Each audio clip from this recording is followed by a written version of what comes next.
Welcome to Wrexham, a small town in North Wales with a football club that was dying. Decades of decline, no hope, and a struggle to survive in the fifth tier of English football. The stadium was falling into disrepair, fans were losing faith, and the club was struggling with financial problems that kept dragging it deeper into trouble. Wrexham, one of the oldest football clubs in the world, founded back in 1864, found itself on the brink of extinction. The local community watched as their pride and joy slowly fell apart.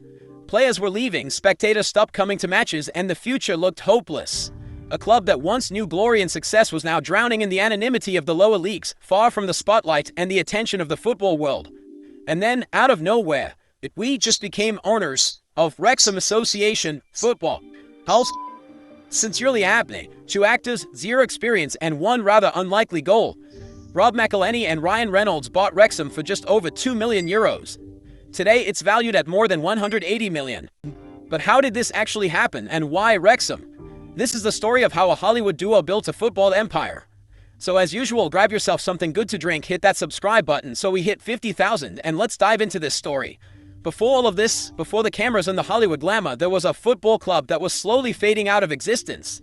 Wrexham is the 3rd oldest football club in the world. It was once a team that, in the 70s, played in the 2nd division of English football.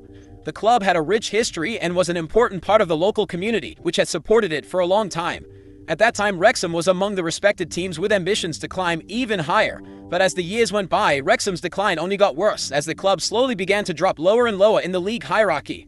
In the 1980s, the 1990s, the club repeatedly fought to stay in the 3rd and 4th divisions, which meant significant budget cuts and a decline in the quality of the squad. But then came 2008, when things really took a turn for the worse. They were officially relegated from the English Football League. It was a historic fall for the football club and their fans, but it didn't stop there. In 2011, the club nearly went bankrupt due to ownership disputes, unpaid wages, and outstanding debts. There were even stories circulating about fans carrying buckets around the stadium, tossing in any spare change they had just to keep the stadium lights on. That year, Wrexham also became a fan-owned club. Their only goal was to survive and achieve long-term financial stability. They were stuck in the 5th tier of English football, with no major TV deals, no big sponsorship contracts, practically nothing. Just so you understand better, the EFL is the system of the 3 highest professional leagues below the Premier League. That is, the 2nd, 3rd, and 4th tiers of English football. Clubs in the EFL fight for promotion to a higher league or try to avoid relegation to lower, mostly amateur competitions. For Wrexham, being in the 5th league, meaning outside the EFL, was a big problem. They were missing out on money from television rights and major sponsorships, which meant the club had far fewer resources than before. It was harder to attract good players while also remaining financially stable. Because of these problems, it was also difficult to get promoted back from the 5th league to the 4th, which is already under the EFL, and Wrexham couldn't manage to do that for more than 10 years. But football has always been a part of this town's soul, and if the fans hadn't come to watch every week, the club would have definitely fallen apart. Wrexham was definitely not a charming place. But the club, first and foremost, meant more than anything else. These were dark times, so when 2 Hollywood actors, both with 0 football experience, started showing interest, everyone was asking the same question. Why? Why Wrexham? Let's go back to 2020 because of this.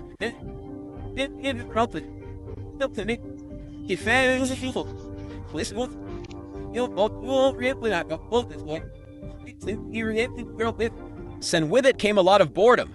But for Rob McElhenney, it was the perfect time to watch a TV show that his friend Humphrey Curr had recommended to him. Something that many of you might not know is that Humphrey is actually the 3rd character in this story and was crucial in making this takeover happen at all. He is a successful British comedy screenwriter and actor who made a name for himself in America by writing scripts for TV pilots. So he was exactly the kind of person Rob McElhenney was looking for when he was starting his new TV show Mythic Quest. And that's how these 2 people became connected. Anyway, at that time it was Liverpool who were dominating the Premier League. As a true Brit, Humphrey used his lunch break as the perfect opportunity to watch some matches. And Rob, on the other hand, like a typical American, basically made fun of him for it.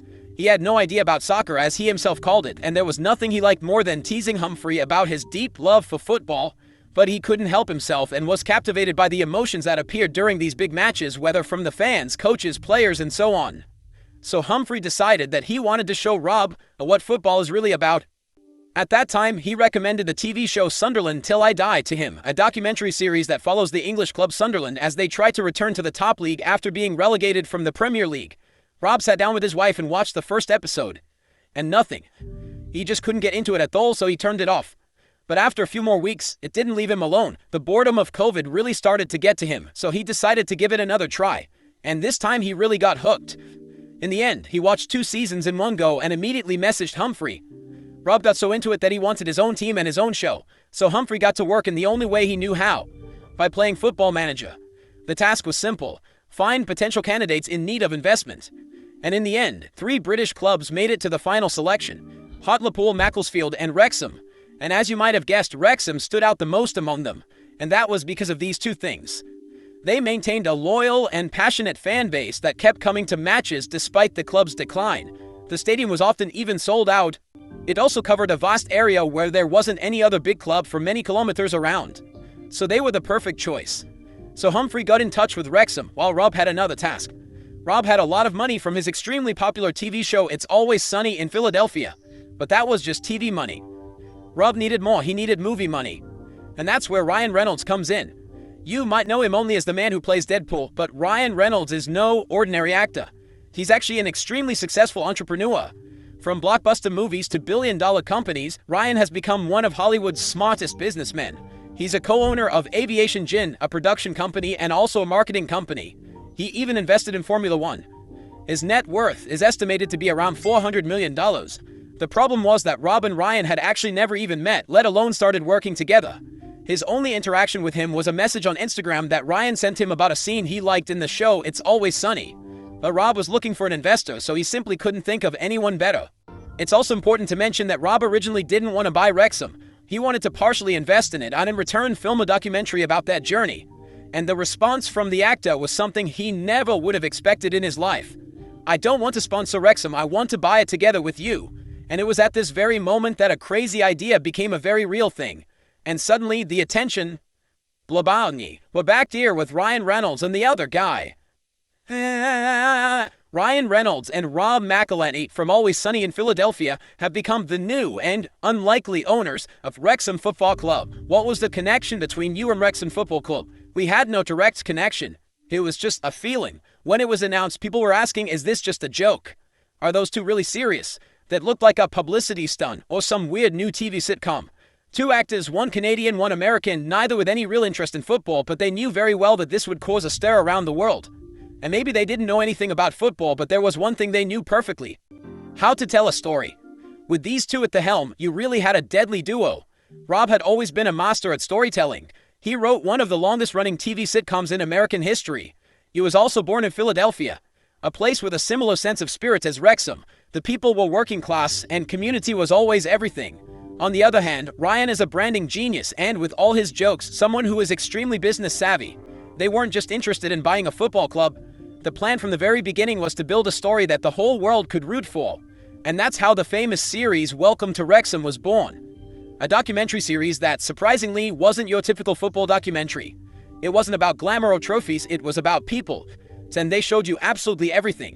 Suddenly, people all over the world, even those who didn't even know Wrexham existed, started to take an interest in it.